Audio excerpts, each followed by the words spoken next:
YouTube was good, man. We back at it today again with another one, man. This is going to be the final episode of the build series. I know it all went kind of quick. Everything kind of came together pretty fast, man. So I just went ahead and concluded her. So I'm gonna show you some of the things that I changed from the first episode and everything that we got and how she's fully complete at this point. All right, so no further ado, let's go ahead and check, make sure she's clear. It is clear. All right. So one thing that I changed as far as the mag well, I did go ahead and get the Tac Ops mag well. So I did get rid of the tactical development mag well. I just like the way that this looks better. And me personally, I like what I like, man. So I'll pay the cost for what I like. You know what I mean? So when yes, the gun is a tool, but it also gotta look pretty, man. However you like it, man. So for me, I went ahead and swapped that out. That's one thing. I did go ahead and I added the TLR 7 HLX. This is the new light that they got. I wanted to go ahead and test out. It's 1,000 lumens. It has the strobe feature and everything. And it comes with its own rechargeable battery, man, that gives you that output. So I wanted to go ahead and try this out. I did have a TLR1 and FDE lying around. I actually wanted to use that instead, but unfortunately there's no holsters. There's no holster compatibility with the P365 with the TLR1. So I had to go ahead and buy another light. So this is what we got, man. The Streamlight TLR 7 HLX. Another thing here, as you can see, I did have got the base plate on there to gotta go ahead with the aesthetic of the FDE slash Coyote.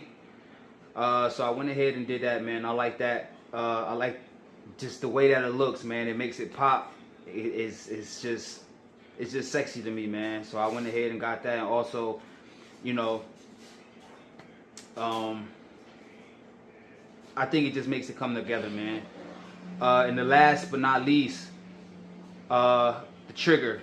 I did go ahead and I installed the trigger. I actually got the FCU a few days ago, man, and I went ahead and installed it. The installation is not really that bad, but I did have a little trouble. It took me a little longer than usual, but I did go ahead and I got it done. All right, y'all, we had some technical difficulties. Nonetheless, we back at it.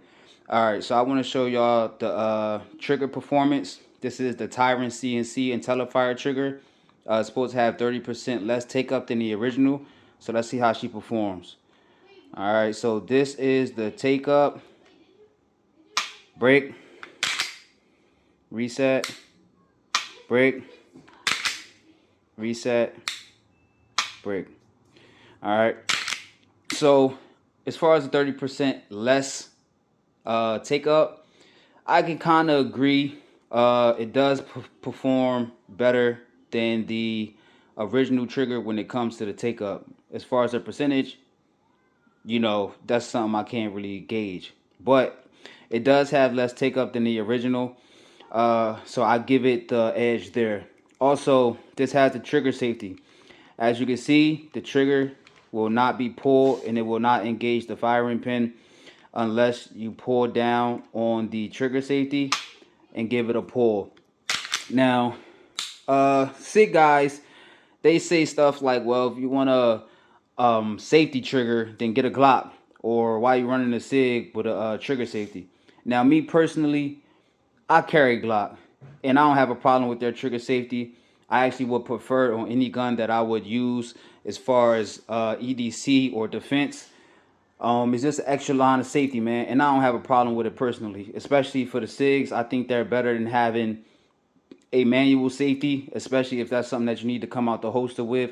That's just one less thing that you need to worry about or to remember if you ever needed to engage a threat.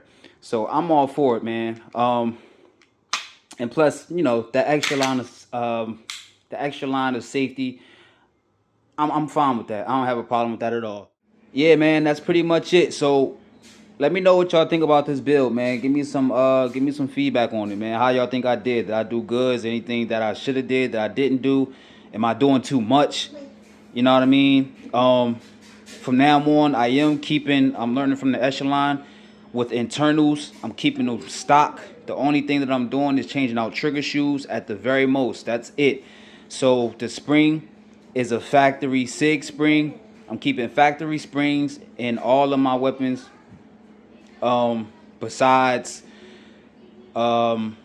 anything that I might use for competition, I'm actually thinking about getting to competition using my Glock 17. So that I might go ahead and switch out the spring, but I still have the factory spring. So if I ever wanted to use it for any type of defense, I'll just go ahead and switch the spring out. But nonetheless, man, just let me know how y'all think I did, man. And that's all I got for y'all today, man. Stay humble, stay dangerous. Peace.